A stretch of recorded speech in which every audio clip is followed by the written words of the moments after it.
કલિયુગને કેટલા વર્ષ થયા? 5114. ભગવાન શ્રી કૃષ્ણએ ભૂતલ પર 125 વર્ષ સ્થિતિ કરી.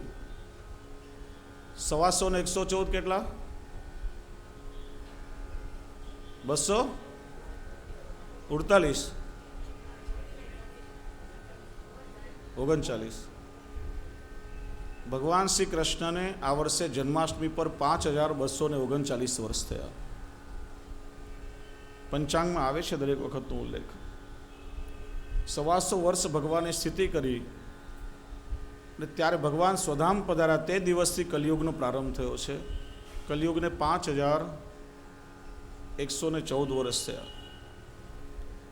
ભગવાન સ્વધામ પધાર્યા અને તે દિવસે કલિયુગનો પ્રવેશ થઈ ચૂક્યો અને કાબા જાતિના ભીલ લોકોએ અર્જુનને લૂંટ્યો. ત્યારથી કહેવત પડી કે સમય સમય બલવાન હે નહીં મનુષ્ય બલવાન, કાબે અર્જુન લૂંટ્યો વહી ધનુષ વહી બાણ. કારણ કે અર્જુનમાં જે તેજ હતું એ તેજ ભગવાન શ્રી કૃષ્ણનું હતું. ભગવાનના સ્વધામ પધાર્યા પછી અર્જુન નિશ્ચિત થઈ ચૂક્યો હતો. એક સમય એવો હતો કે અર્જુનના ગાંડીવ ધનુષ્યના ટંકારથી મોટા મોટા મહારથીઓ ધ્રુજતા હતા. આજે એ જ ગાંડીવ ધનુષ્ય અર્જુન પાસે હતું, છતાં પણ સામાન્ય ભીલ લોકો એને લૂંટ્યો. ત્યારે અર્જુનને સમજાયું કે આટલા યુદ્ધો મારા જીવનમાં હું જીત્યો, આટલા બધા યુદ્ધોમાં મને વિજય મળ્યો, એનું કારણ મારું સામર્થ્ય નહીં પણ મારી સાથે ભગવાન શ્રી કૃષ્ણ હતા અને એમના સામર્થ્યના કારણે મને વિજયશ્રી મળતી હતી. એ સામર્થ્ય મારા પ્રભુનું હતું. આ વસ્તુ જીવ જો બરાબર સમજી લે કે આપણા જીવનમાં જ્યારે પણ કંઈ સફળતા મળે, જ્યારે કંઈક આપણને કંઈક સુંદર પ્રાપ્તિ થાય, જ્યારે પણ આપણો કોઈ પણ વસ્તુમાં જય થાય, તો એ સામર્થ્ય આપણું નથી, એ સામર્થ્ય પ્રભુનું છે અને પ્રભુની કૃપાના કારણે થાય છે. તો માનવીનું જીવન પણ ધન્ય થઈ જાય. ક્યારે પણ અહંકાર આવે જ નહીં. ને કહેવાય છે ત્યાર પછી પાંડવોએ સ્વર્ગારોહણ કર્યું. યુધિષ્ઠિરના રાજ્યનું વર્ણન કર્યું છે વૈષ્ણવો. જ્યારે રાજ્યમાં ધર્મનું રાજ્ય હોય ત્યારે રાજ્ય હંમેશા સમૃદ્ધ હોય. ધર્મની સમૃદ્ધિથી રાજ્ય સંપન્ન હોય. પણ રાજ્યના શાસકો જ્યારે અધર્મીઓ હોય ત્યારે રાજ્યમાં દુષ્કાળ આવે, ધરતીકંપ થાય, મહામારી થાય, લોકો દુઃખી હોય. રામાયણમાં રામ રાજ્યનું પણ કેટલું સુંદર વર્ણન આવે છે. દૈહિક દૈવિક ભૌતિક તાપા રામ રાજ્ય નર કબહુ ન વ્યાપા. આધિ ભૌતિક, આધ્યાત્મિક અને આધિ દૈવિક ત્રણેય પ્રકારના દુઃખોથી લોકો પર હતા. સબ નર કરહુ પરસ્પર પ્રીતિ. લોકો પરસ્પર એકબીજાને પ્રેમ કરતા હતા. અને આજે આપણા લોકોની એ દશા છે કે આજે આપણે લોકો રાવણ, કંસ અને પૂતનાના રાજ્યોમાં જીવી રહ્યા છીએ. કારણ કે એક સમય એવો હતો કે મોટા મોટા રાજાઓ પણ ધર્મના આશ્રયમાં રહેતા હતા. રાજ્ય ઉપર પણ રાજ્ય ગુરુની સત્તા હતી. ગુરુની આજ્ઞામાં અને નિશ્રામાં એ બધા રાજ્યનો વહીવટ કરતા હતા. કારણ કે રાજાઓ ધર્મભીરુ હતા. મહારાજ દશરથ તો એવા સમૃદ્ધ હતા, ચક્રવર્તી સમ્રાટ, કે ત્રણેય લોકોમાં એમની આગતા સ્વાગતા કરી શકે એવો પણ કોઈ રાજવી નહીં. એ જ્યારે સ્વર્ગમાં જાય તો ઇન્દ્ર પણ ઇન્દ્રાસન પરથી નીચે ઉતરીને ધરતી પર મસ્તક ઘસે. પણ એ દરરોજ ઉપવનમાં જાય, પોતાના હાથેથી પુષ્પો ચૂંટે, ઉપવસ્ત્રની જોડીમાં પુષ્પો પધરાવે, નંદીગ્રામ જઈને વશિષ્ઠ બાપજીના ચરણોનું પૂજન કરે. અને ગુરુ પૂજનને કારણે એમને ત્યાં રામનો જન્મ થયો છે. એટલા માટે આપણા જીવનમાં ધર્મ હોય, ગુરુની આજ્ઞા અને ગુરુની નિષ્ઠામાં જો આપણે રહેતા હોઈએ તો આપણા ઘરમાં પણ હંમેશા ધર્મનું શાસન રહે. અને આજકાલના રાજાઓ એટલે આજે આધુનિક નેતાઓ, રાજાઓ, એમના રાજ્યનું જો વર્ણન આપણે કરીએ તો હાસ્ય કલાકારો કહે છે ને ઘણી વાર કે એકવાર એક નેતા બીમાર પડ્યા. ફેમિલી ડોક્ટર ઘરમાં જોવા માટે આવ્યો. નેતાને તપાસીને પછી એણે એની જ ભાષામાં એને જવાબ આપ્યો કે સાહેબ, તમારું બ્લડ પ્રેશર તો કૌભાંડોની જેમ વધી રહ્યું છે, પલ્સ ખોટા વચનો આપી રહી છે, શરીરના અંગો બધા ટેકો પાછો ખેંચી લેવાની તૈયારીમાં છે, અને આ બધાથી કંટાળીને હૃદય થોડા સમયમાં રાજીનામું આપી દેશે. કહેવાનું તાત્પર્ય, રાજ્યમાં ધર્મની સત્તા હોય, એમાં આપણા ઘરમાં પણ ધર્મની સત્તા હોવી જોઈએ. યુધિષ્ઠિરના રાજ્યમાં સંપન્ન હતું રાજ્ય. ત્યાર પછી 12મા અધ્યાયમાં પરીક્ષિતના જન્મની કથા આવે છે.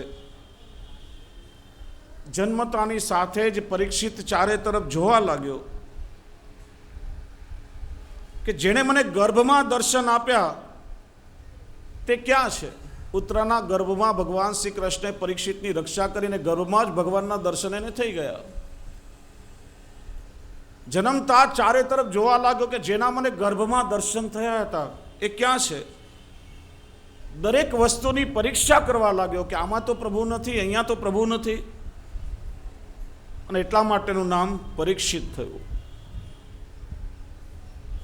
સૂતજી કહે છે કે પાંડવોના મહાનિર્વાણ પછી ભગવાનના પરમ ભક્ત રાજર્ષિ પરીક્ષિત બ્રાહ્મણોના અનુશાસન પ્રમાણે રાજ્ય કરવા લાગ્યા, અને તેમના જન્મ વખતે જ્યોતિષીઓએ જેવા જેવા ગુણો કયા હતા એ બધા ગુણો એમની અંદર ચરિતાર્થ થયા. એમણે ઉત્તરની પુત્રી ઈરાવતી સાથે લગ્ન કર્યું. જન્મેજય વગેરે 4 પુત્રો એમને થયા. એ વીરે દિગ્વિજયમાં ગાય રૂપીણી પૃથ્વી અને બળદરૂપી ધર્મને મારતા રાજ્ય ચિહ્નને ધારણ કરતા કલીનો નિગ્રહ કર્યો છે. શૌનક પૂછે છે કે રાજાનું સ્વરૂપ ધારણ કરી કલીએ જ્યારે ગોરૂપિણી પૃથ્વીને લાત મારી ત્યારે રાજા પરીક્ષિતે એને શિક્ષા કરી, પણ એ કલિયુગને પરીક્ષિતે માર્યો કેમ નહીં?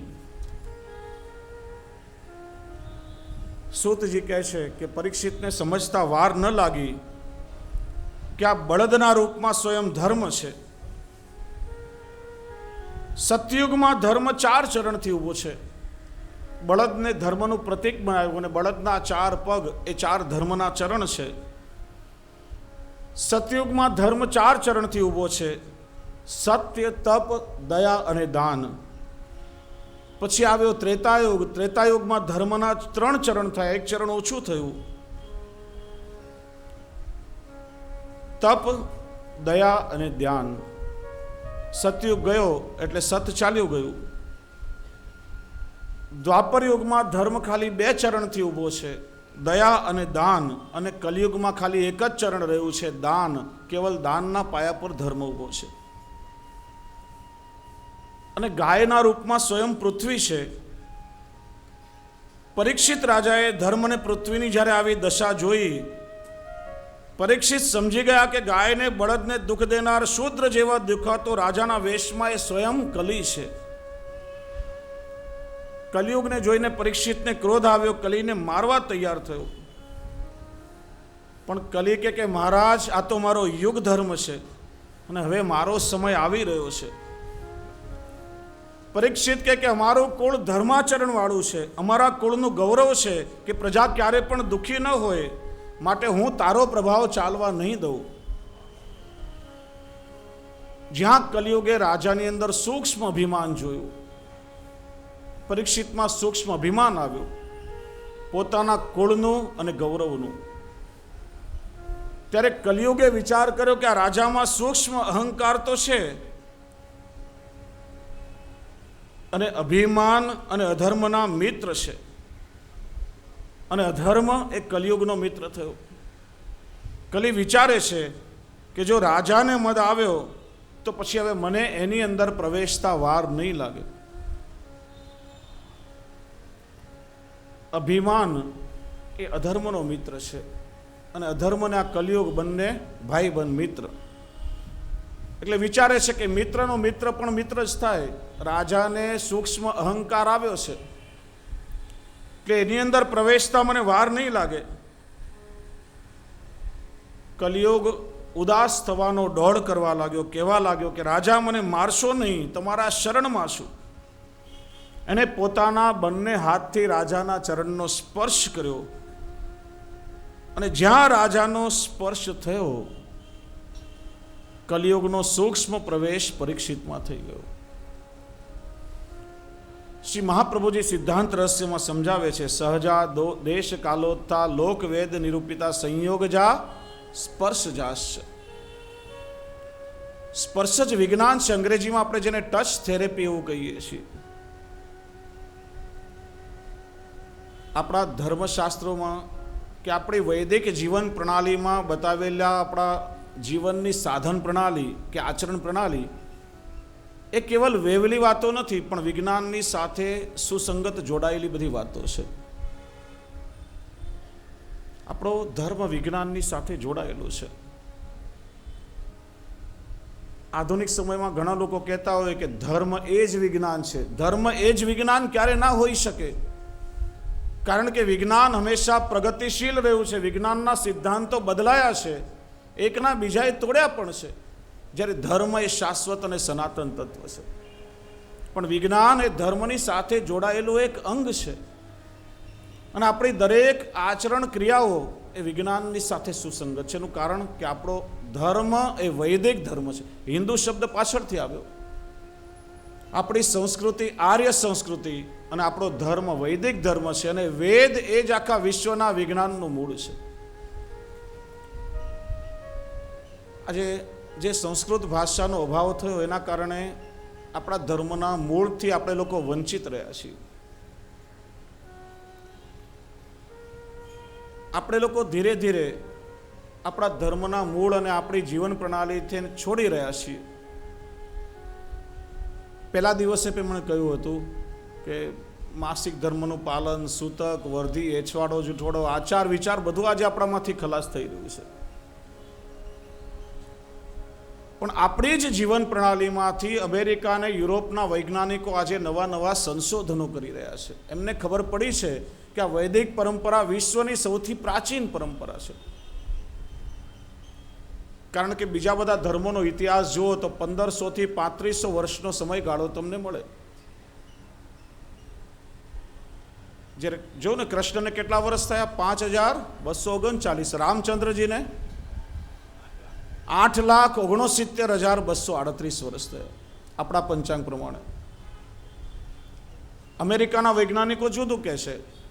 જે રામ સેતુનો વિવાદ ચાલી રહ્યો છે એનો ફોટોગ્રાફ સેટેલાઇટથી લઈ અને અમેરિકાની જે સર્વોચ્ચ અંતરિક્ષ વિજ્ઞાનની સંસ્થા નાસા છે એમાં મૂકીને નીચે સમયગાળો લખ્યો છે કે 17 લાખ વર્ષ ઈસુ ખ્રિસ્તથી પહેલાં 25 થી 29 ઓક્ટોબર કેવલ 5 દિવસમાં ભારતથી લંકા સુધી બનાવાયેલો આ માનવ સર્જિત સેતુ છે.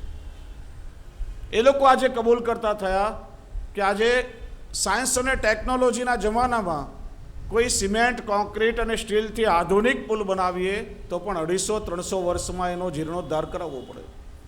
જ્યારે 17 લાખ વર્ષ પહેલાં ભારતથી લંકા સુધી માનવ દ્વારા બનાવાયેલો પુલ આજે પણ દરિયાના પાણીમાં અડીખમ ઊભો છે, તો એ વખતમાં ભારતનું વિજ્ઞાન કેટલું પ્રબળ હશે.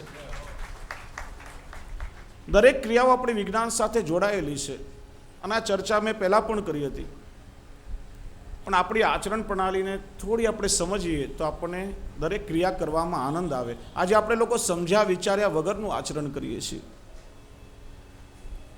દરેક ક્રિયાઓ જાગવાથી સૂતા સુધી જે ક્રિયાઓ આપણે કરીએ છીએ બધી વિજ્ઞાનની સાથે જોડાયેલી છે. આજે કોઈ ડૉક્ટર હોય એક દર્દીને તપાસી ડિસ્પોઝેબલ ગ્લોવ્સ ફેંકે, સાબુથી હાથ ધોવે તો આપણે એને વૈજ્ઞાનિક કહીએ. અને ભૂલથી હાથ હેઠા થાય ને આપણે ધોવા જઈએ તો કાં વેવલા થઈ ગયા, ઘડી ઘડી હાથ ધોવે છે.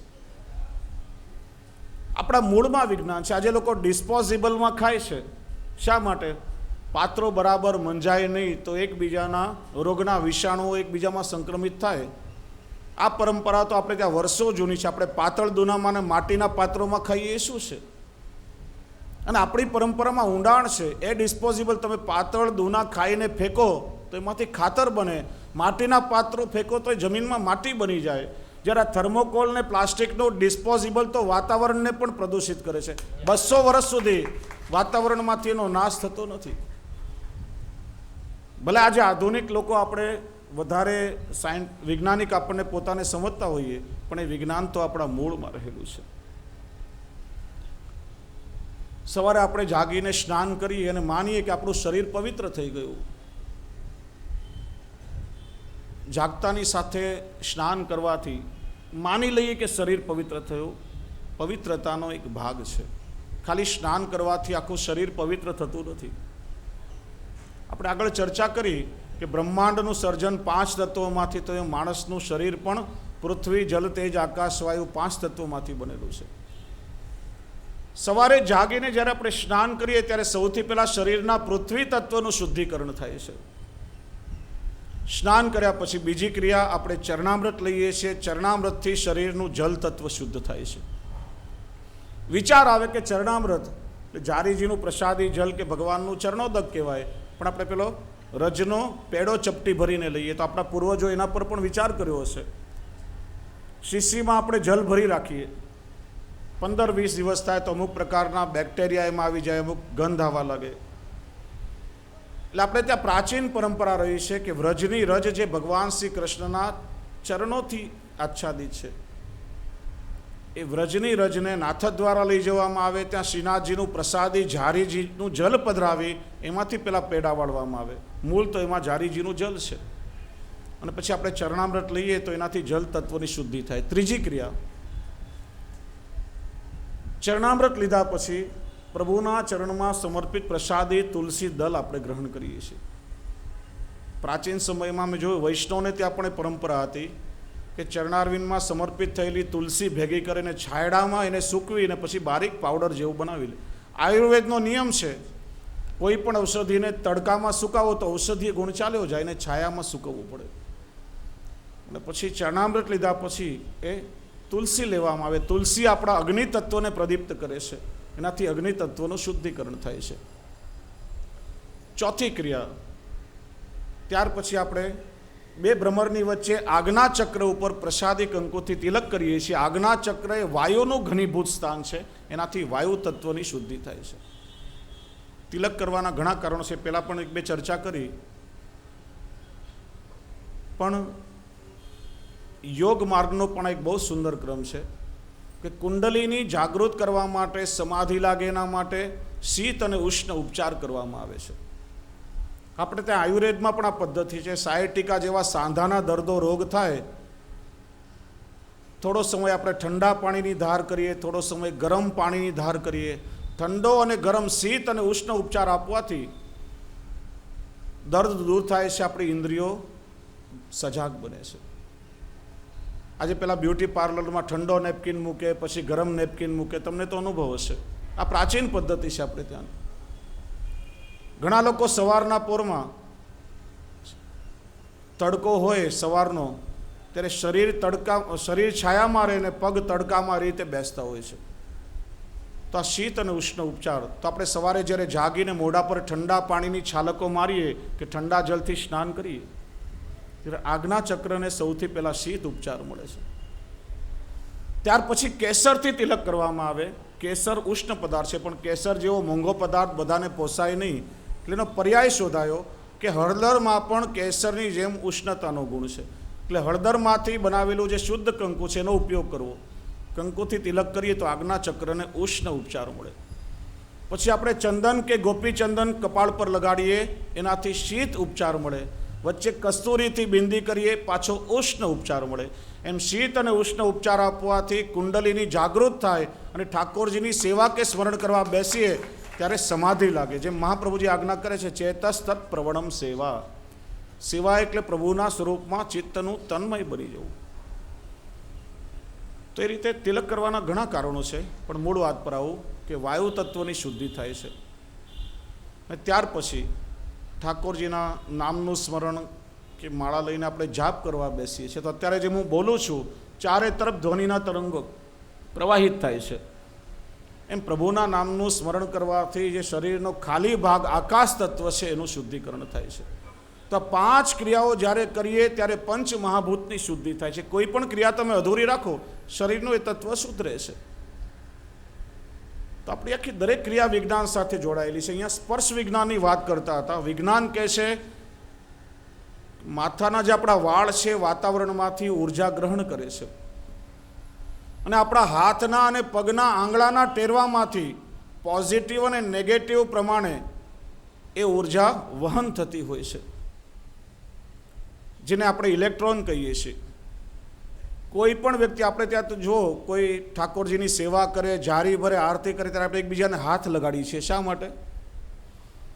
કારણ કે કોઈ વ્યક્તિ પવિત્ર કાર્ય કરી રહ્યો હોય એને આપણે હાથનો સ્પર્શ કરીએ તો આપણું શરીર ઇલેક્ટ્રોનનું વાહક છે, આપણામાં એનામાંથી પોઝિટિવ વાઇબ્રેશન મળે ને આપણા શરીરની નેગેટિવિટી બધી દૂર થાય છે. અને મહાપ્રભુજી આજ્ઞા કરે છે કે અપવિત્ર વસ્તુ કે વ્યક્તિને અડકવું નહીં, કારણ કે એનો સ્પર્શ થવાથી એના નેગેટિવ તરંગો આપણી અંદર આવે તો આપણા વિચારો પણ મલિન થાય છે. એટલા માટે જ્યારે કલિયુગે પરીક્ષિતના ચરણનો સ્પર્શ કર્યો અને સૂક્ષ્મ રીતે કલિયુગ એમના શરીરમાં પ્રવેશ કરી ગયો.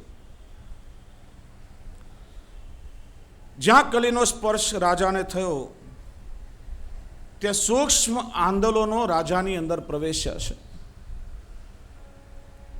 રાજાને કલિયુગ માટે દયા ઉત્પન્ન થઈ. પહેલાં એને મારવાનો હતો, પણ જેવો કલિયુગનો સ્પર્શ થયો રાજાના વિચાર બદલાયા અને એના માટે દયા ઉત્પન્ન થઈ.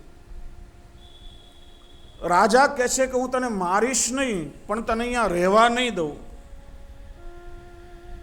કલી કે મહારાજ, આ મારો યુગ ધર્મ છે, સંપૂર્ણ રૂપે ભલે મને રહેવા નહીં દો, પણ મને રહેવાના કોઈ સ્થાન તો તમે આપો.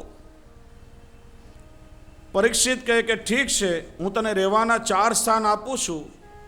જ્યાં જ્યાં હિંસા થતી હશે ત્યાં તને સ્થાન મળશે. જ્યાં હિંસા થાય ત્યાં કલિયુગનો વાસ હોય. બીજું, જ્યાં મદિરાપાન થતું હશે ત્યાં તને સ્થાન મળશે. જ્યાં વ્યભિચાર થતો હશે ત્યાં તને રહેવાની છૂટ છે. ચોથું, જ્યાં જુગાર રમાતો હશે ત્યાં તને સ્થાન મળશે. આ 4 સ્થાન કલિયુગને મળ્યા. વિચારવા લાગ્યો કે આ 4 તો સામાન્ય સાધારણ સ્થાન છે. પરીક્ષિતને કહ્યું કે મહારાજ, આ 4 સાધારણ સ્થાન તમે મને આપ્યા, પણ કોઈ એક ઉત્તમ સ્થાન તો મને રહેવાનું બતાવો. તો રાજા કહે કે જા, તને સુવર્ણમાં આશ્રય આપ્યો, પણ અનિતિથી આવેલું જે સોનું હશે એમાં તારો વાસ થશે. કલિયુગને સુવર્ણમાં સ્થાન આપ્યું, પણ બધા સોનામાં નહીં. સોનું તો ઠાકોરજી પણ ધારણ કરે છે, પણ અધિકાર વગર ચોરેલું કે અનિતિથી આવેલું જે સુવર્ણ હશે એમાં હે કલી તને વાસ મળશે. વિષ્ણુ પુરાણમાં તો એનાથી હજી વધારે ઘણા સ્થાનો બતાવ્યા છે કે એકાદશીના દિવસે જે વ્યક્તિ અન્ન ખાશે તો એ અન્નમાં પણ કલિયુગનો વાસ થશે. પરીક્ષિતે વિચાર્યું, સ્થાન તો કલિયુગને આપી દીધા. મનમાં થયું કે મારા પૂર્વજો મારા માટે શું શું સંપત્તિ મૂકતા ગયા છે. ખજાનચી સાથે ખજાનામાં આવ્યો, પોતાની સંપત્તિને જોઈ તો એમાં એક રત્ન જટિત મુકુટ બહાર નીકળ્યો. આ મુકુટ જરાસંધનો હતો. આ જરાસંધના પુત્રોએ મુકુટની માગણી કરી હતી, પણ ભીમ એ મુકુટને બળપૂર્વક લઈ આવ્યો હતો. એવો નિયમ છે કે કોઈ રાજા હતાહત થાય યુદ્ધમાં તો એ રાજાનો મુગુટ પાછો એ રાજ્યને સોંપવો જોઈએ. એ ધર્મશાસ્ત્રનો નિયમ છે. જ્યાં સુધી બીજો રાજા નિયુક્ત ન થાય, ઉત્તરાધિકારી નિયુક્ત ન થાય, ત્યાં સુધી રાજાનો મુકુટ સિંહાસન પર મૂકીને રાજ્યનો કારભાર ચાલે. અધિકાર હતો જરાસંધના વંશજોનો, પણ ભીમ એ મુકુટને બળપૂર્વક લઈ આવ્યો હતો. હતો સોનાનો મુકુટ, પણ એ અનિતિથી લાવેલું સોનું હતું. અને જેવો એ મુકુટ પરીક્ષિતે પોતાના માથા પર પહેર્યો અને કલિયુગે સીધો એની અંદર પ્રવેશ કરી લીધો છે. જે કલી પેલા રાજાના પગમાં આવ્યો, હવે સીધો રાજાના મસ્તક પર સવાર થઈ ગયો છે. અને જીવ માત્ર પર દયા કરનાર રાજાના મનમાં વિચાર આવ્યો કે હવે હું શિકાર કરવા માટે નીકળું. એમ વિચારી રાજા આખેટ કરવા માટે નીકળ્યો. રસ્તામાં અનેક હિંસક પશુઓને માર્યા. જંગલમાં રખડી રહ્યો છે, બપોર થઈ, ભયંકર ગરમી, રાજાને તરસ લાગી છે, એને દેહાધ્યાસ નડ્યો, ક્યાંય પાણી દેખાતું નથી, પાણી માટે અહીંયા ત્યાં પરીક્ષિત ભટકી રહ્યો છે. માર્ગમાં એક પવિત્ર સ્થાન જોયું, સુંદર મજાની કુટીર છે, સુંદર વૃક્ષો અને ફૂલો એમાં ખીલેલા છે, વૃક્ષો પર ફળો લાગેલા છે.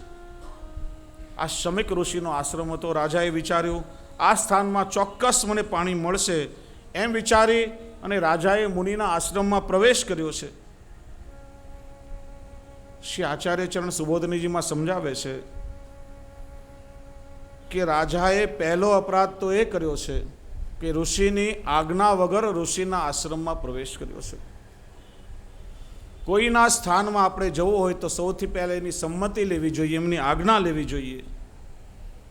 આજ્ઞા વગર ઋષિના આશ્રમમાં પ્રવેશ કર્યો એ રાજાનો પહેલો અપરાધ થયો. અંદર જઈને જોયું તો ઋષિ સમાધિમાં બેઠા છે. રાજાએ એક બે વખત પાણી માગ્યું પણ ઋષિ ધ્યાનમાં બેઠા છે, તેમણે સાંભળ્યું નહીં. રાજાને મદ થયો કે મેં આદેશ આપ્યો અને મારી આજ્ઞાનું એમને ઉલ્લંઘન કર્યું, ઉઠીને મારો સત્કાર તો કર્યો નહીં પણ મને સાંભળવાનો ઢોંગ કરી અને જાણે કે મારું અપમાન કરી રહ્યા છે. શ્રી મહાપ્રભુજી સમજાવે છે કે રાજાએ બીજો અપરાધ એ કર્યો કે જેને માન આપવું જોઈએ એની પાસેથી માન મેળવવાની ભાવના જાગી છે. જો વૈષ્ણવ ગુરુને માન આપવું જોઈએ જીવનમાં. ઘણી વખત વૈષ્ણવ આવીને કહેતા હોય ને કે અમે જે જેના ચણસ્પર્શ કરવા ગયા પણ જે તો અમારી સામે જોયું પણ નહીં, જઈએ ને જે તો અમને બોલાવતા પણ નથી. ધ્યાન ન હોય ને કદાચ ચૂકી જવાય, ક્યારેક એવી ઈચ્છા ન હોય કે વૈષ્ણવને ન બોલાવીએ, પણ શ્રી મહાપ્રભુજી અહીંયા સમજાવે છે કે ગુરુને માન આપવું જોઈએ. ગુરુ પાસે માન મેળવવાની ઈચ્છા મનમાં જાગે એ પણ સેવક માટે અપરાધ કહેવાય છે. રાજાને ક્રોધ આવ્યો અને ક્રોધમાં રાજાએ જોયું તો ત્યાં એક મરેલો સર્પ પડ્યો હતો. તીરની અણીથી પેલા સર્પને ઉપાડ્યો અને ઋષિના માથા પર એને ફેંક્યો. સર્પ ઋષિના ગળામાં આવીને પડ્યો છે અને ઋષિના ગળામાં સર્પ લટકાવીને રાજા ચાલ્યો ગયો. શમીક ઋષિના પુત્ર શૃંગી ઋષિ નદીમાં સ્નાન કરીને આવી રહ્યા હતા. આવીને એમણે જોયું કે પિતાના ગળામાં કોઈ મળેલો સર્પ પહેરાવી ગયું છે. અત્યંત ક્રોધિત થયા અને ક્રોધમાં આવીને એમણે શ્રાપ આપ્યો કે જેણે પણ મારા પિતાના ગળામાં મરેલો સર્પ નાખ્યો છે આજથી 7મા દિવસે જ જીવતા તક્ષક નાગ એમને દંશ દેશે. અહીંયા વિચાર થાય કે શૃંગી ઋષિએ રાજાને 7મે દિવસે તક્ષક નાગ કરડવાનો શ્રાપ આપ્યો. ત્યારે ને ત્યારે જ મરવાનો શ્રાપ પણ ઋષિ આપી શકતા હતા, તત્કાલ મરવાનો શ્રાપ કેમ નહીં આપ્યો? શ્રી મહાપ્રભુજી સુબોધનીજીમાં સમજાવે છે કે રાજાએ જે પેલો સર્પ નાખ્યો એ સર્પ જો ઋષિના મસ્તક પર પડ્યો હોત તો પુત્ર એમને તત્કાલ મરવાનો શ્રાપ આપત, પણ એ સર્પ પડ્યો છે ઋષિના ગળામાં, મસ્તક પર નહીં પડ્યો અને ખભા પર પડવાથી મસ્તકના 7 છિદ્રો, મસ્તકના 7 દ્વાર ખુલ્લા રહી ગયા છે. 2 નેત્રોના દ્વાર, 2 કર્ણના દ્વાર, 2 નાસિકાના દ્વાર અને મુખનું દ્વાર, 7 મસ્તકના દ્વાર ખુલ્લા રહ્યા. એટલે 7મા દિવસે તક્ષક કરડવાનો શ્રાપ આપ્યો છે. મહાપ્રભુજી આજ્ઞા કરે છે કે આ શમીક ઋષિનો આશ્રમ એ સ્થાન બીજું કોઈ નહીં પણ એ સ્થાન હતું કે જ્યાં અશ્વત્થામાએ પાછું ન વાળી શકાય એવું બ્રહ્માસ્ત્ર ઉત્તરા ઉપર છોડ્યું હતું. એ વખતે તો ભગવાનની કૃપાથી પરીક્ષિત બચી ગયો, પણ એ જ બ્રહ્માસ્ત્ર હવે બ્રાહ્મણના મુખમાંથી શાપ થઈને પ્રગટ થયું છે. વિચાર આવે કે ઉત્તરાના ગર્ભમાં તો ભગવાને બ્રહ્માસ્ત્રથી પરીક્ષિતની રક્ષા કરી અને ભગવાને જેને દર્શન આપ્યા હોય એને આવો શાપ મળી શકે ખરા? એની ભગવાને રક્ષા કેમ ન કરી? ભગવાને વિચાર્યું કે જો પરીક્ષિતને કોઈ રાક્ષસનો કે દૈત્યનો ભય હોત તો કદાચ એનો સંહાર કરીને પરીક્ષિતની રક્ષા ભગવાન કરત. પણ અહીંયા કોઈ રાક્ષસ કે દૈત્યોનો ભય નહીં હતો, એને તો ભય હતો ઋષિના શાપનો, અને એ ભય વાણીનો છે. માટે વાણી દ્વારા પરીક્ષિતની રક્ષા કરવી જોઈએ એવો વિચાર કરી અને ભગવાન ભાગવતનું રૂપ લઈને પધાર્યા છે. અને એ ભાગવત દ્વારા ભગવાને પરીક્ષિતને અભય વચન આપ્યું છે. વાણી દ્વારા શાપ મળ્યો છે અને એટલા માટે ભગવાને પણ અહીંયા વાણી દ્વારા પરીક્ષિતનો ઉદ્ધાર કર્યો છે. પરીક્ષિત જ્યારે પોતાના મહેલમાં આવ્યા, ખબર પડી કે બ્રાહ્મણનો શાપ મળ્યો છે, સ્વસ્થ થઈ ગયા, વિચાર કરવા લાગ્યા. જ્યાં માથા પરથી કલીના વાસવાળો મુગુટ ઉતાર્યો, તરત જ ભાન થયું કે આ મેં શું કર્યું. જેમને સન્માન આપવું જોઈતું હતું, ઉલટું હું જઈને એમનું અપમાન કરીને આવ્યો છું. અરે આ મારાથી કેટલો મોટો અપરાધ થઈ ગયો. પરીક્ષિત સ્વસ્થ થયા, અપરાધ થયો, પણ સાથે સાથે અપરાધનો દંડ પણ મળી ગયો. રાજપાટ, ઘર બાર, સંસારનો ત્યાગ કરી ગંગાજીના કિનારે પરીક્ષિત તત્કાલ આવ્યા છે. જ્યાં મોટા મોટા તપસ્વી, ઋષિ, મુનિ, સંતો હતા. પરીક્ષિત દરેકને કહેવા લાગ્યા, અરે હું તો પરમ અપરાધી છું, મેં બ્રાહ્મણનો અપરાધ કર્યો છે, મને 7 દિવસમાં તક્ષકના દંશથી મૃત્યુ થવાનો શાપ મળ્યો છે. તો કૃપા કરીને મને એવું કોઈ સાધન બતાવો કે જેનાથી 7 દિવસમાં મારી મુક્તિ થઈ શકે. બધા જ ઋષિ મુનિઓ એકબીજાનું મોઢું જોવા લાગ્યા કે આટલા સમયથી અમે તપ કરીએ છીએ, છતાં પણ અમને શંકા છે કે અમને મુક્તિ મળશે કે કેમ. બધાને પૂછે છે પણ કોઈ ઉપાય દેખાતો નથી. પરીક્ષિત વિચાર કરે છે કે કેવો અભાગીઓ છું કે કોઈ મને મુક્તિનો માર્ગ બતાવવા તૈયાર નથી. હે પ્રભુ, આપે ગર્ભમાં તો મારી રક્ષા કરી છે, પણ હું અત્યારે જીવનના એવા મોડ પર ઊભો છું કે ન તો મારી પાસે જ્ઞાન છે કે હવે મારી પાસે નથી સમય રહ્યો. મને જરૂર એવા અત્યારે ગુરુની પડી છે કે જે મારા મૃત્યુને પણ મહોત્સવ બનાવી દે. અને પરીક્ષિતનું મન એ વખતે કહી રહ્યું હતું કે મોહે લાગી લગન ગુરુ ચરણન કી. અત્યારે મને જીવનમાં ખરેખર એવા ગુરુની જરૂર છે કે જે મારા મૃત્યુને મંગલ બનાવી શકે, મારા મરણને પણ જે સુધારી શકે. ગુરુર્ બ્રહ્મા ગુરુર્ વિષ્ણુ ગુરુર્દેવ મહેશ્વરા ગુરુર સાક્ષાત પરમ બ્રહ્મ તસ્મૈ શ્રી ગુરુવે नमः। गुरु को देखा जाए तो गुरु एक महान शक्ति है, यानी द्वारकाधीश जज हैं और गुरुदेव एक वकील हैं। और जज के पास सीधे नहीं जाया जाता, जज के पास बिना वकील के नहीं जा सकते। तो एक शिष्य का क्या कहना है कि मैंने तो दरख्वास्त प्रभु भेजी है तुम्हारे पास, मैंने तो दरख्वास्त गुरु भेजी है तुम्हारे पास, साहेब श्रीमान ममतेर सुन लीजिए, और मैं तो हूँ गरीब और मेरी वकालत करेगो कौन, हाकिम पे आप मेरी मिसल पेश कीजिए कि 4 चपरासी मोकू घेरे रंगे रात दिना, काम क्रोध लोभ मोह इनसे छुड़ा लीजिए, हारू तो हजूरी में मैं ठाड़ो रहूं रात दिना, और जीतू तो जुगल चरणों से लगा लीजिए। अरे मोहे लागी लगन गुरु चरण की, मोहे लागी लगन गुरु चरण की, हाँ मोहे लागी लगन गुरु चरण की, मोहे लागी लगन गुरु चरण की, गुरु चरण की रे गुरु चरण की, गुरु चरणन की, गुरु चरणन की, मोहे लागी लगन गुरु चरण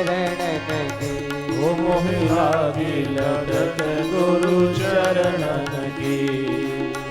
जीवन दाता भाग्य विधाता, जीवन दाता भाग्य विधाता, जीवन दाता भाग्य विधाता, जीवन दाता भाग्य विधाता, जीवन दाता भाग्य विधाता, जीवन दाता भाग्य विधाता। बिनती सुन लो दीनन की, बिनती सुन लो दीनन की, मोह लागी लगन गुरु चरणन की, मोह लागी लटक गुरु चरणन की। सर्व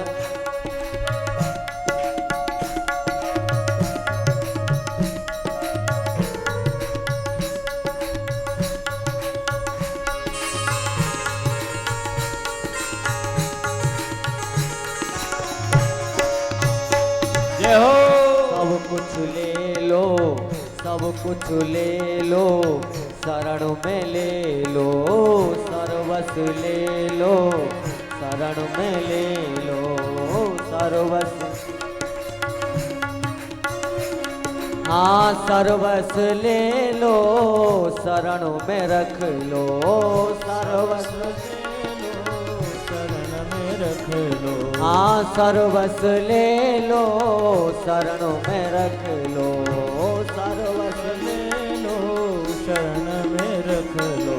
हाँ भक्ति दे दो चरणन की, भक्ति दे दो चरणन की, मोह लागी लगन गुरु चरणन की, मोह लागी लटक गुरु चरणन की।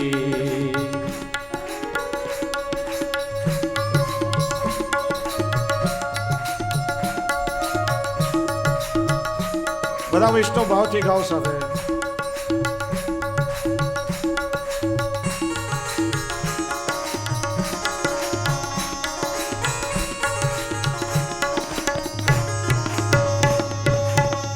हे सुखकारी मम हितकारी, हे सुखकारी,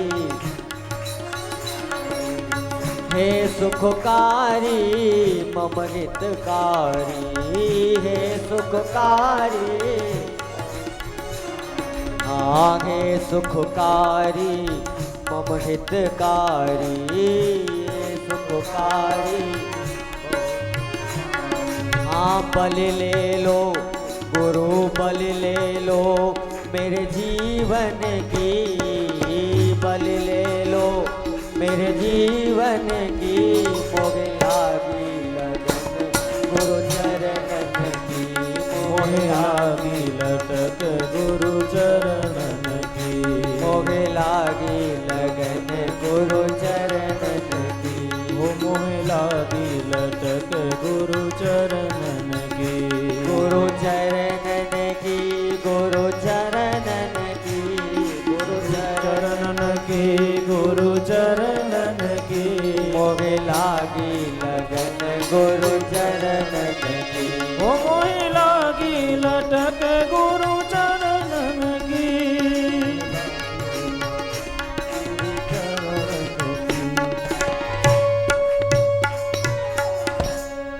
बोलिए गुरुदेव भगवान की। હે પ્રભુ, કૃપા કરો તો મને એવા ગુરુ મળે, અને જ્યારે જીવનમાં એવા ગુરુ મળે ત્યારે આ ભવસાગર સુકાઈ જાય। ભવસાગર સબ સુખ ગયા હે, ફિકર નહીં મોહે તરનન की, મોહે લાગી લગન ગુરુ ચરણન की। અને જ્યાં જીવનમાં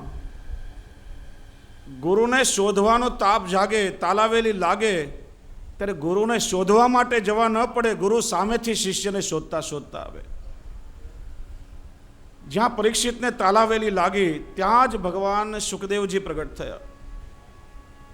એવું દિવ્ય સ્વરૂપ, 16 વર્ષની ઉંમર છે, દિગંબર અવસ્થા છે, શ્યામ વર્ણ છે, વિશાળ વક્ષસ્થલ છે, કમલ સમાન સુંદર નેત્રો છે, લાંબા લાંબા ગોઠણ સુધીના એમના કેશ છે, અજાન બાહુ છે, મંદ મંદ ગતિથી ચાલતા ચાલતા સામેથી આવી રહ્યા છે. અને એવા સુખદેવજીએ જ્યાં મોટા મોટા બ્રાહ્મણોની સભામાં પ્રવેશ કર્યો ત્યારે બધા જ એમના સન્માનમાં ઊભા થઈ ગયા. બધાએ સુખદેવજીનું પૂજન કર્યું, ઊંચા આસન પર તેમને બિરાજમાન કરાવ્યા. અને પરીક્ષિતને એવું લાગ્યું કે જેની મને તાલાવેલી લાગી હતી આજે મારો ઉદ્ધાર કરવા માટે આવી ગયા છે. બોલીએ સુખદેવજી મહારાજ કી જય. પરીક્ષિતે સુખદેવજીનું પૂજન કર્યું અને પ્રશ્ન કર્યો કે મહાત્મા, મને કૃપા કરીને જણાવો કે જેણે ઋષિનો અપરાધ કર્યો હોય ને 7 દિવસમાં તક્ષક નાગના દંશથી જેનો મૃત્યુ થવાનો શાપ મળ્યો હોય, એવા અધમનો શું ઉદ્ધાર થઈ શકે ખરા? સુખદેવજી કે રાજન, મારી પાસે એક એવું શાસ્ત્ર છે કે 7 દિવસ તો શું, જો તારી તૈયારી હોય તો 7 મિનિટમાં તારો ઉદ્ધાર કરી શકે છે. અને ત્યારે પરીક્ષિતને લાગ્યું કે હવે મારો ઉદ્ધાર નિશ્ચિત છે. પરીક્ષિત પૂછવા લાગ્યા, હે પ્રભુ, કૃપા કરીને મને કહો કે આ માણસનું આયુષ્ય ક્ષણિક છે, ભગવત પ્રાપ્તિના સાધનો અનેક છે, જીવની પાસે એટલો સમય નથી કે આ બધા સાધનો કરી શકે, તો આ કલિયુગનો જીવ પ્રભુની પ્રાપ્તિ કેવી રીતે કરી શકે? હે પ્રભુ, જીવન તો બધાની પાસે છે, પણ વાસ્તવમાં જીવન જીવ્યું એવું કોને કહેવાય? મૃત્યુને મંગલમય કેવી રીતે બનાવાય? એવું કેવી રીતે થઈ શકે કે માનવીનું જીવન પણ મંગલ થઈ જાય અને માનવીનું મૃત્યુ પણ મંગલ થઈ જાય? ઘણીવાર જીવ વિચારે કે અમે તો પારખીને ગુરુ કરીએ, ગુરુ કેવા છે, અમારો ઉદ્ધાર કરી શકે કે એની પરીક્ષા કરીને ગુરુ કરીએ.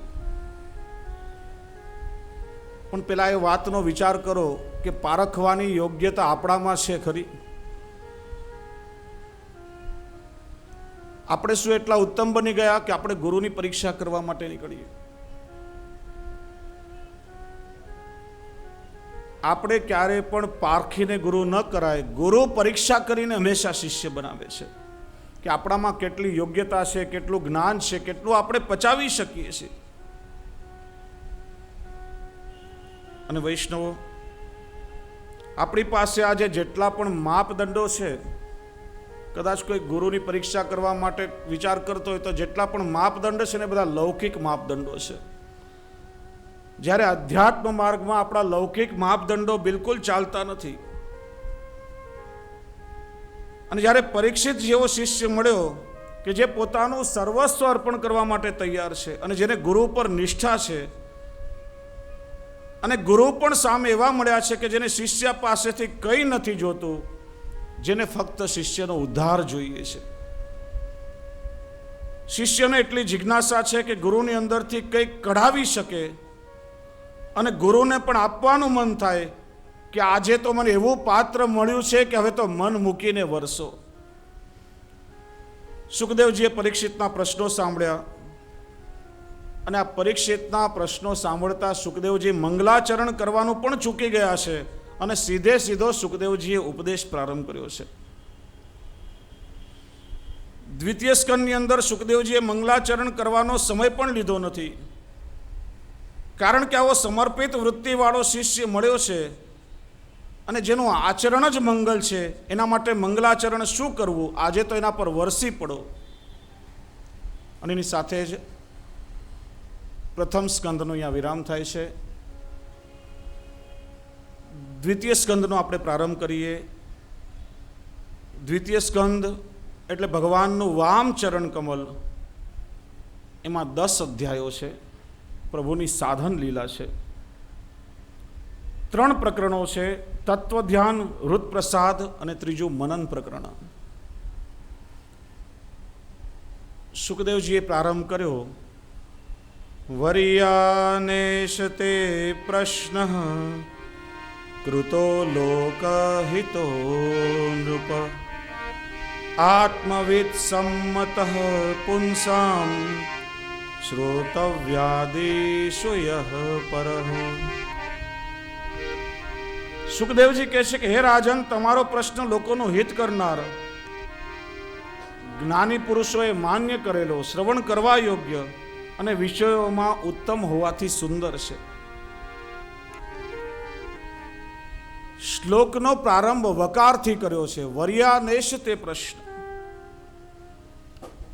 જેમાં આપણે બજારમાંથી કોઈ અત્તરની શીશી લઈ આવીએ અને એનું ઢાંકણું ખોલીએ અને ઘરમાં ચારે તરફ એની સુગંધ પ્રસરે, તરત જ આપણને ખ્યાલ આવી જાય કે આ ગુલાબનું અત્તર છે કે મોગરાનું અત્તર છે કે ચમેલીનું અત્તર છે. એમ સુખદેવજી જે શાસ્ત્રનું રસપાન પરીક્ષિતને કરાવવાના છે, પરીક્ષિતના મનમાં પ્રશ્ન છે કે આજે મને કયો રસ મળવાનો છે. અને સુખદેવજીએ પ્રારંભ કર્યો છે વકારથી, અને વકાર એ અમૃત બીજ છે. અને પરીક્ષિતને સંતોષ થઈ ગયો કે આજે મને એવા ગુરુ મળ્યા છે કે અમને કથા નથી સંભળાવવાના, પણ અમને અમૃતનું પાન કરાવવાના છે. સુખદેવજી કહે છે, હે પરીક્ષિત, પહેલા તો હું તને ધન્યવાદ આપું, કારણ કે પહેલા તો આ પ્રશ્ન તારો એકલાનો નથી, પણ આ પ્રશ્ન એ કલિયુગના સમસ્ત જીવોનો પ્રશ્ન છે. હે રાજન, તને બીક છે કે તારી પાસે માત્ર 7 દિવસ જીવનમાં શેષ છે, પણ રાજર્ષિ ખટવાંગે તો 2 ઘડીમાં જ મુક્તિ મેળવી લીધી. વ્યક્તિ કેટલું જીવે મહત્વનું નથી, પણ વ્યક્તિ કેવું જીવે એ મહત્વનું છે.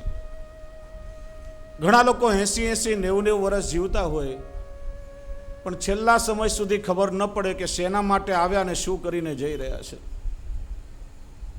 અને ઘણા લોકો બહુ ઓછું જીવન જીવે, પણ એ અલ્પ જીવનમાં એવી સુવાસ આ સમાજમાં પ્રસરાવતા જાય કે અનંતકાળ સુધી લોકોને યાદ કરે. જે પોતાના માટે જીવે એનું મરણ થાય છે, પણ સમાજમાં બીજાને કંઈ આપતા જાય એનું હંમેશા સ્મરણ થાય છે.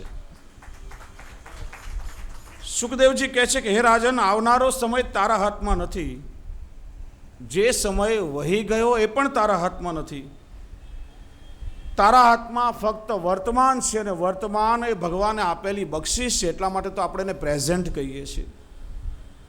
હે રાજન, તારા જીવનમાં જે ક્ષણ હવે બાકી છે એને જો તું પ્રભુને સમર્પિત કરી દઈશ તો મૃત્યુ નહીં રહે, તારું મૃત્યુ મહોત્સવ બની જશે. અજ્ઞાની માણસને મૃત્યુ ભયભીત કરી શકે, પણ જે જ્ઞાની માણસો પરમાત્માના સ્વરૂપને ઓળખે છે તેમને તો આ મૃત્યુ ન લાગતા પોતાના પ્રિયતમનું નિમંત્રણ લાગે છે. અજ્ઞાની કહે છે કે આ મૃત્યુથી મને ભય લાગે છે, પણ જ્ઞાની કહે છે કે જે દિવસથી માણસે આ ધરતી ઉપર જન્મ લીધો તે દિવસથી જ એનું મૃત્યુ નક્કી થઈ જાય છે. એનું કારણ, જે દિવસે આપણે આ ધરતી પર જન્મ લીધો, માનો કે તે દિવસે પ્રભુની સાથે આપણો વિવાહ નક્કી થઈ જાય છે. બસ હવે તો ખાલી આણું આવવાનું બાકી છે. આપણે આ જગતમાં પણ એવી રીતે રહીએ કે કોઈ કન્યા હોય ને જેનો વિવાહ થઈ ગયો હોય, પણ હજી પોતાના પતિનું આણું આવવાનું બાકી હોય, રહેતી હોય તો પોતાના પિયરમાં, પણ નિરંતર એનું ધ્યાન પોતાના પ્રિયતમમાં હોય છે કે હે મારો પ્રિયતમ, તું ક્યારે મને બોલાવીશ, ક્યારે મને તારા ઘરે લઈ જઈશ. એમ અજ્ઞાની માણસ મૃત્યુથી ભયભીત થાય છે, પણ જ્ઞાનીને તો મૃત્યુ પણ પોતાના સ્વામીનું નિમંત્રણ લાગે છે. મરને સે સબ જગ ડરે, પણ મેરે મન આનંદ, મરણ હિતે પાઈએ પૂરન પરમાનંદ. આ જગત ભલે મરવાથી ડરતું હોય, પણ મને તો આ મૃત્યુ એ મારા પ્રિયતમનું તેડું લાગે છે. અને આગળ સુખદેવજી કહે છે, તસ્માદ ભારત સર્વાત્મા ભગવાન હરિરીશ્વર શ્રોતવ્ય કીર્તિતવ્યશ્ચ સ્મર્તવ્યશ્ચતા ભયમ. હે ભારત, નિર્ભય બનવાવાળા માણસે શ્રી હરિનું શ્રવણ કીર્તન અને સ્મરણ હંમેશા કરવું જોઈએ. 3 વસ્તુઓ સુખદેવજીએ બતાવી. પ્રભુની કથાનું શ્રવણ, પ્રભુની લીલાનું કીર્તન અને પ્રભુના નામનું સ્મરણ, આ ત્રણેય તો માનવીય જીવનમાં કરવું જ પડશે. એના વગર માણસ છે જ નહીં, છૂટકો નથી, ઉદ્ધાર નથી. આગળ પરીક્ષિતે સૃષ્ટિ વિષયક પ્રશ્ન પૂછ્યા કે કૃપા કરીને મને કહો કે આ સૃષ્ટિનું સર્જન ભગવાને કેવી રીતે કર્યું. સુખદેવજી કહે છે કે પેલા એકમાત્ર ભગવાન હતા, ભગવાનને રમણ કરવાની ઈચ્છા થઈ. એકોહમ બહુશ્યામ પ્રજાયેય, હું એક છું, એકમાંથી અનેક થાઉં. ભગવાન ક્ષીરસાગરમાં પોઢેલા છે. ભગવાનની નાભીમાંથી એક કમળ ઉત્પન્ન થયું. કમળની અંદર બ્રહ્મા જ પ્રગટ્યા. ચારે તરફ પ્રગટતા વેદ જોવા લાગ્યા એટલે બ્રહ્મા ચતુર્મુખ થયા. વિચાર્યું કે હું જે કમળની ઉપર બેઠો છું એ કમળનું મૂળ તો ક્યાંય હોવું જોઈએ. પોતાનું મૂળ શોધવા માટે કમળની દાંડી પકડી અને નીચે ને નીચે ઉતરતા રહ્યા, વર્ષો સુધી નીચે ઉતરતા રહ્યા, પણ પોતાનું મૂળ એમને ક્યાંય દેખાયું નહીં. વિચાર કરવા લાગ્યા કે મારી ઉત્પત્તિનું નિમિત્ત કોણ છે.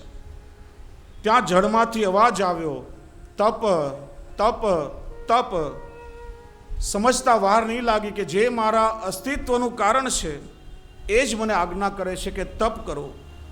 બ્રહ્માજીએ કમળ પર બેસી દિવ્ય 1000 વર્ષ સુધી તપશ્ચર્યા કરી અને એના ફળ સ્વરૂપે ભગવાને એમને ગૌલોકના દર્શન કરાવ્યા. બ્રહ્માજીના રોમ રોમ પુલકિત થઈ ગયા. ત્યાં જેટલા પણ પ્રભુના સેવકો છે એ બધા બિલકુલ પ્રભુના જેવા છે. જેટલી પણ દાસીઓ છે બધી લક્ષ્મી રૂપા છે. બ્રહ્માજીએ દર્શન કર્યા. ગૌલોક ધામની અંદર અનેક સુંદર વન ઉપવનો છે, વૃક્ષલતાઓ છે, સુંદર નિકુંજો છે. એમાં એક નિકુંજમાં સ્વામીજી બિરાજી રહ્યા છે. એમાં એક સુંદર મચકીના ઝૂલા સિદ્ધ કર્યા છે અને સુંદર લતાઓ અને પુષ્પોથી એને સજાવ્યો છે. એમાં યુગલ સ્વરૂપ ઝૂલી રહ્યા છે. પ્રેંખમ સીતાયા કુસુમ કરાનવઈ. ચારે તરફ મંદ મંદ સુગંધિત વાયુ વાઈ રહ્યો છે. આકાશ મેઘ વાદળોથી ઘેરાયું છે. ગોપીઓ નૃત્ય કરી રહી છે. પક્ષીઓ મધુર કલરવ કરી રહ્યા છે. ચારે તરફ વ્રજભક્તો સુંદર મધુર વાજિંત્રો વગાડી રહ્યા છે. કોઈ ગોપી પ્રભુને પંખો કરી રહી છે, કોઈ મોરછલ કરી રહી છે, કોઈ ચમર ઢાળી રહી છે. બધા જ ગોપીજનો ઠાકોરજીને યુગલ સ્વરૂપને વારા ફરતી ઝૂલામાં જોટા દઈ દઈને ઝૂલાવી રહ્યા છે. વૈષ્ણવ કહેવાય છે કે જીવની દોરી પ્રભુના હાથમાં છે, પણ બે મનોરથો આપણે એવા કરીએ છીએ કે જેમાં ઠાકોરજીની દોરી આપણા હાથમાં હોય છે. એક તો મનોરથ છે ઝૂલાનો અને બીજો મનોરથ છે પલનાનો. એ સમયે આપણે ઠાકોરજીને દોરીથી જોટા દઈએ છીએ. પ્રભુને ઝુલાવતા ઝુલાવતા વ્રજભક્તો અનેક મનોરથો સિદ્ધ કરે છે. સ્નેહની અનેક અવસ્થાઓ છે અને માની એક અવસ્થાનું નામ છે હિલગ. અને એટલા માટે જ આપણે ત્યાં શીતકાલમાં હિલગના પદો ગવાય છે.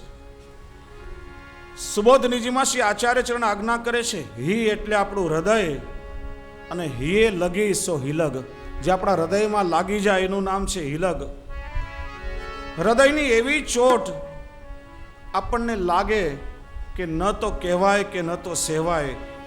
જેવી રીતના ઘાયલ કી ગતિ ઘાયલ જાને, જે પ્રભુના પ્રેમમાં ઘાયલ થયા હોય અને એ જ બીજા પ્રેમીની દશાને સમજી શકે છે.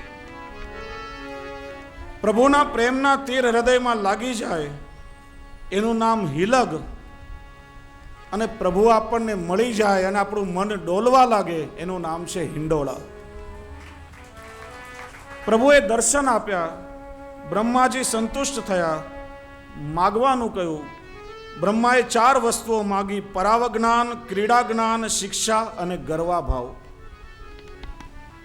પહેલું પરાવ જ્ઞાન એટલે પ્રભુ આપના પૂર્ણ પુરુષોત્તમ સ્વરૂપના થયેલા અવતાર અને અંશના રૂપમાં થયેલા જેટલા પણ અવતારો છે એ બધા અવતારોનું જ્ઞાન મને પ્રાપ્ત થાય. બીજી વસ્તુ માગી ક્રીડા જ્ઞાન. જેમ એક કરોળિયો પોતાના અંદરથી ઝાડુ બહાર કાઢે અને ઝાડુ પાછું પોતાની અંદર સમેટી લે, એ પ્રમાણે ભગવાન આ પોતાની અંદરથી આ સૃષ્ટિને ઉત્પન્ન કરો છો, એનું સર્જન કરો છો. અને પ્રલયના સમયમાં એ જ સૃષ્ટિને આપ પોતાના શ્રીઅંગમાં પાછી વિલીન કરી લો છો, એનું પ્રભુ મને જ્ઞાન થાય. ત્રીજું બ્રહ્માજીએ માગ્યું છે શિક્ષા. પ્રભુ આપે જે ઉત્પત્તિનું જ્ઞાન મને આપ્યું છે અને તેનું કાર્ય મને સોંપ્યું છે, તે લક્ષ્યમાંથી અન્ય વિષયમાં ક્યારેય મારું મન ન જાય એવા કૃપા કરીને મને આશીર્વાદ આપો. ચોથું બ્રહ્માજીએ માગ્યું ગર્વાભાવ.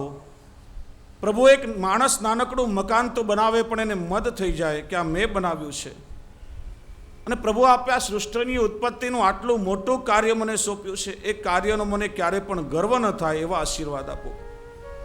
પ્રભુએ આશીર્વાદ આપ્યા અને 4 શ્લોકમાં 4 વસ્તુઓ બ્રહ્માજીને સમજાવી. એનું નામ છે ચતુશ્લોકી ભાગવત. સાંજના સત્રમાં આપણે સૌ એનો પ્રારંભ કરશું. મને લાગે છે કે વૈષ્ણવનો મહાપ્રસાદ લેવાનો સમય થયો, બ્રહ્મદેવતાઓનો સમય પણ થયો છે કે વધારે મારાથી હવે ન ખેંચાય. અત્યારના સત્રનો વિરામ કરી ચતુશ્લોકી ભાગવતથી આપણે સાંજે પ્રારંભ કરશું. અને આજે સાંજે વૈષ્ણવ બધા સમય લઈને આવજો, કારણ કે એક વસ્તુ યાદ રાખો કે ઠાકોરજીને ક્યારે પ્રગટ કરાવવા એ મારા ને તમારા હાથમાં નથી. પ્રભુને જ્યારે પ્રગટ થવું હોય ત્યારે જ પ્રભુ પ્રગટ થાય છે.